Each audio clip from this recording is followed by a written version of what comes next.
ఇప్పుడు మసాలా పెట్టేసి చక్కగా మసాజ్ చేసుకున్నాం కదండి. ఈ చేపల్ని చక్కగా మనం ఒక అరగంట సేపు ఫ్రిడ్జ్లో పెట్టుకుంటే ఈ మసాలా అంతా చక్కగా ఫిష్కి పడుతుంది అన్నమాట.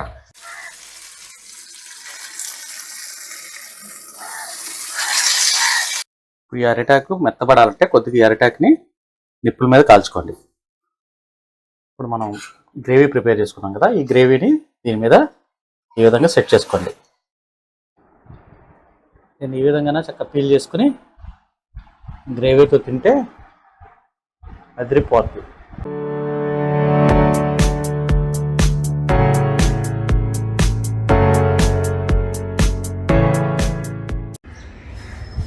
ఈ సందువాలను ఇప్పుడు ఎలా క్లీన్ చేసుకోవాలో మీకు చూపిస్తాను. ముందుగా దీన్ని చక్కగా పీల్ చేసుకుని దీని మీద ఉన్న పులుసు అంతా పోయేదాకా చక్కగా కడుక్కోవాలి.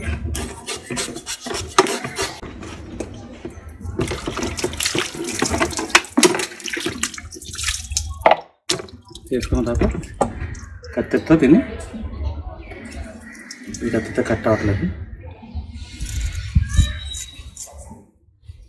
ఈ విధంగా కట్ చేసేసుకోవాలి రెండు పక్కల. చాలా ఫేమస్ రెసిపీ అండి ఇది.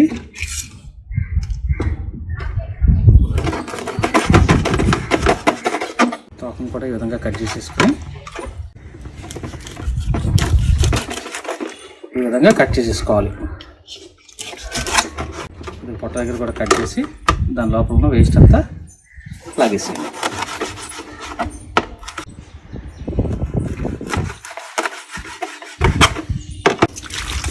ఈ విధంగా దీన్ని కట్ చేసేసి దీనికి ఘాట్లు పెట్టుకోండి.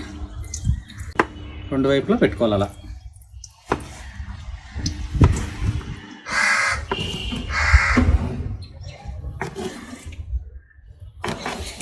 మిగతా చేపలను కూడా ఈ విధంగా కట్ చేసి పెట్టుకోవాలి. చక్కగా క్లీన్ చేసేసి పెట్టుకున్నాను. తర్వాత ప్రిపరేషన్ ఎలాగో మీకు చూపిస్తాను. ఇప్పుడు మ్యారినేషన్ ప్రాసెస్కి వెళ్దాం. ముందుగా కొద్దిగా సాల్ట్ తీసుకోండి, కొద్దిగా కారం,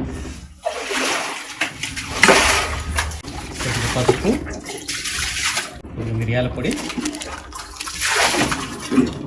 వేసుకొని నిమ్మకాయని ఇందులో పిండుకోండి. ఈ నిమ్మకాయ చక్క ఇలా పిండేసుకోండి.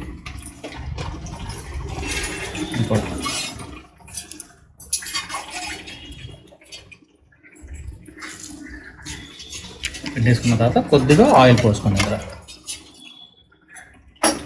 కొద్దిగా ఆయిల్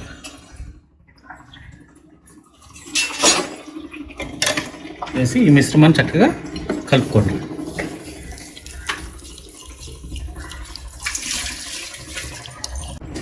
ఈ మిశ్రమాన్ని చక్కగా ఇప్పుడు ఫిష్కి అప్లై చేద్దాం.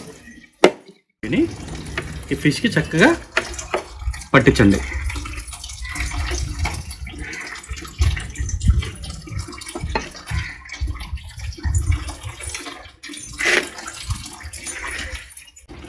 దీనికి రెండు వైపులా ఇలా అప్లై చేసుకోండి.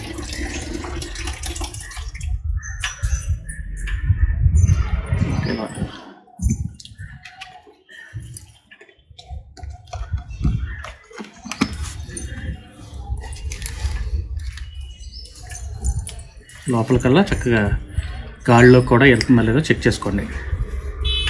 ఇప్పుడు మసాలా పెట్టేసి చక్కగా మసాజ్ చేసుకున్నాం కదండి. ఈ చేపల్ని చక్కగా మనం ఒక అరగంట సేపు ఫ్రిడ్జ్లో పెట్టుకుంటే ఈ మసాలా అంతా చక్కగా ఫిష్కి పడుతుంది అన్నమాట. ఇప్పుడు స్టవ్ మీద పెనం పెట్టుకున్నామండి. ఈ పెనం వేడెక్కిన తర్వాత ఆయిల్ పోసుకుందాం. దీన్ని తవా ఫ్రై అంటారు. పెనం మీద వేపుకుంటే చక్కగా బాగా వేగుతుంది అనమాట. ఈ ఆయిల్ చక్కగా వేడెక్కనివ్వండి.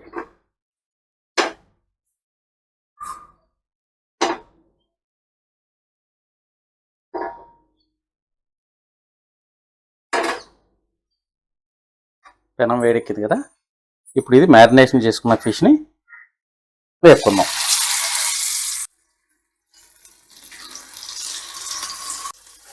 అవి రెండు వైపులా చక్కగా కాలనివ్వాలి. చక్కగా రెండు వైపులా వేపుకోవాలి.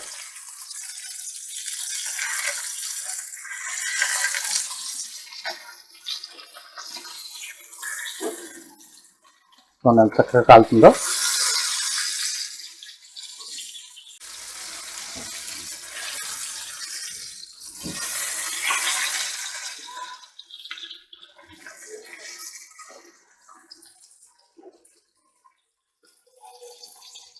రెండు పక్కల చక్కగా దోరగా వేగనివ్వాలన్నమాట.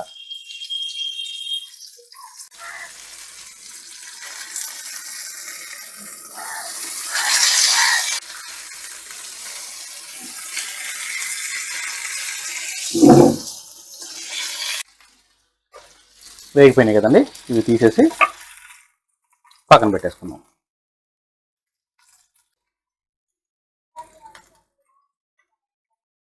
దీన్ని పక్కన పెట్టుకుని ఇప్పుడు గ్రేవీ ప్రిపేర్ చేసుకుందాం. ఇప్పుడు స్టవ్ మీద కడాయి పెట్టుకుని ఇందా ఫ్రై చేసుకున్న ఆయిల్ కొద్దిగా ఇందులో యాడ్ చేసేసుకోండి. దాన్ని కొద్దిగా ఆయిల్ యాడ్ చేసుకుని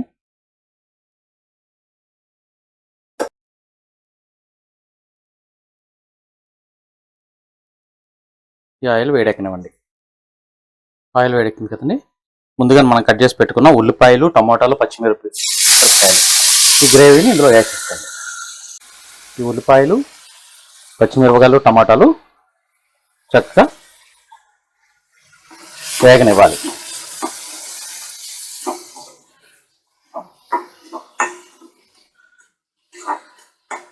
ఇది కేరళ రెసిపీ అండి, చాలా బాగుంటుంది, చాలా హెల్దీ రెసిపీ. ఈ అరిటాకులో ఇప్పుడు మీది అయిపోయిన తర్వాత అరిటాకులో మీకు కట్టి చూపిస్తాను. చక్కగా వీడియోని అందుకే స్కిప్ చేయబాగండి, చాలా అద్భుతమైన రెసిపీ ఇది. ఒకసారి చేసుకుంటే రెగ్యులర్గా చేసుకుని తింటారు, అంత బాగుంటుంది ఈ రెసిపీ. ఈ ఉల్లిపాయలు చక్కగా దోరగా వేగనివ్వండి. కొద్దిగా అల్లం వెల్లుల్లి పేస్ట్ వేసుకుని అల్లం వెల్లుల్లి పేస్ట్ పచ్చివాసన పోయేదాకా వేగనివ్వండి.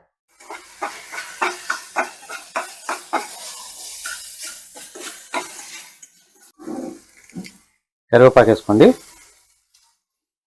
కరివేపాకు వల్ల మంచి ఫ్లేవర్ వస్తుంది కర్రీకి.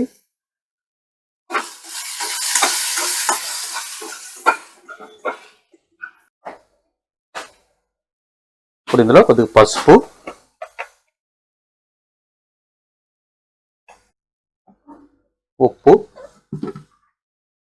ఉప్పు చూసుకుని వేసుకోండి. ఇందాక చేపల్లో కూడా మనం మ్యారినేషన్ చేసినప్పుడు పెట్టాము, అందుకే చూసుకుని వేసుకోవడం మంచిది. కొద్దిగా కారం, కొద్దిగా మిరియాల పొడి, కొద్దిగా గరం మసాలా,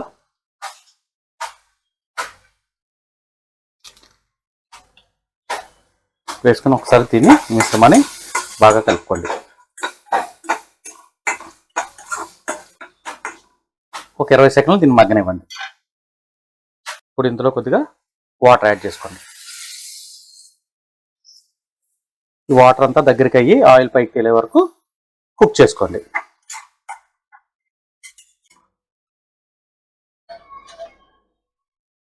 అయిపోయింది చూడండి ఫ్రెండ్స్, తీసి పక్కన పెట్టుకోండి. ఇప్పుడు ఈ అరిటాకు మెత్తబడాలంటే కొద్దిగా ఈ అరిటాకుని నిప్పుల మీద కాల్చుకోండి. ఇప్పుడు మెత్తపడి మనం కట్టాకి ఈజీగా ఉంటుంది అనమాట. ఈ అరిటాకు వల్ల మంచి ఫ్లేవర్ వస్తుంది. ఈ అరిటాకులో కూడా ఎన్నో ఆరోగ్య ప్రయోజనాలు ఉన్నాయి, అందుకే మన పూర్వీకులు ఎక్కువగా ఈ అరిటాకులోనే భోజనం చేసేవాళ్ళు. వేడి చేస్తే చక్కగా ఇది మెత్తపడి మన కట్టడానికి ఈజీగా ఉంటుంది అనమాట. చక్కగా ఇక్కడ వేగిన ఈ చేప ఉంది కదా,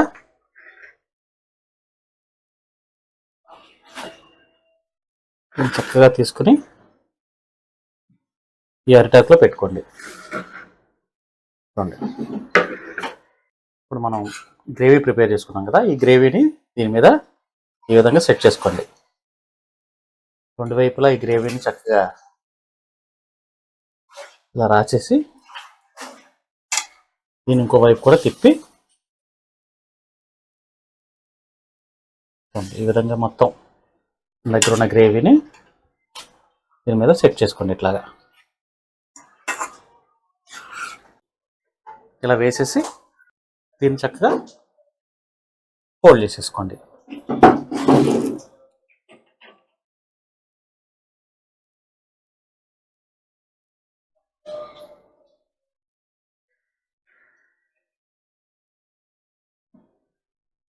ఈ విధంగా పెట్టేసి చక్క దీన్ని తాడుతో కట్టేసుకోండి.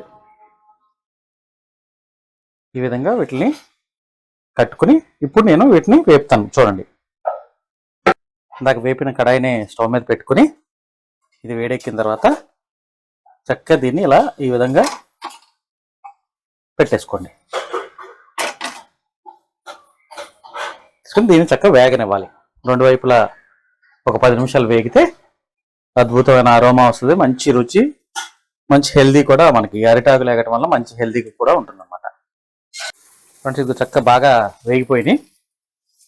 వీటిని ఒక 10 నిమిషాలు అలా వదిలేస్తే లోపల ఈ ఆవిరికి బాగా కుక్ అవుతుంది.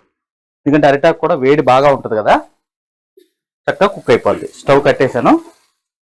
చక్కగా దీన్ని చల్లారనివ్వండి. ఇదిగోండి ఫ్రెండ్స్, కుక్ అయిపోయింది కదా. దీన్ని చక్కగా ఒక పావు గంట సేపు పక్కన పెట్టేసాం. చూడండి, కేరళ స్టైల్ ఫిష్ ఫ్రై, చందువా ఫిష్ ఫ్రై. దీన్నే పాంప్లెట్ అని కూడా అంటారు. చూడండి, ఆహా, ఇంత చక్కగా కుక్ అయింది. చూడండి, దీన్ని ఈ విధంగానే చక్కగా పీల్ చేసుకుని గ్రేవీతో తింటే అదిరిపోద్ది. సూపర్, ఎక్సలెంట్గా ఉందో.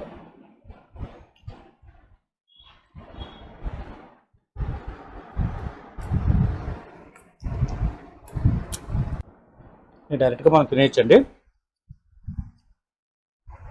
అలా చిలుగా చేత్తో తినచ్చు. మీరు వీడియో చూస్తారు కదా, అందుకని అలా చేత్తో తీయడం ఎందుకని. సూపర్గా ఉంది, ఎక్సలెంట్గా ఉందో, సూపర్.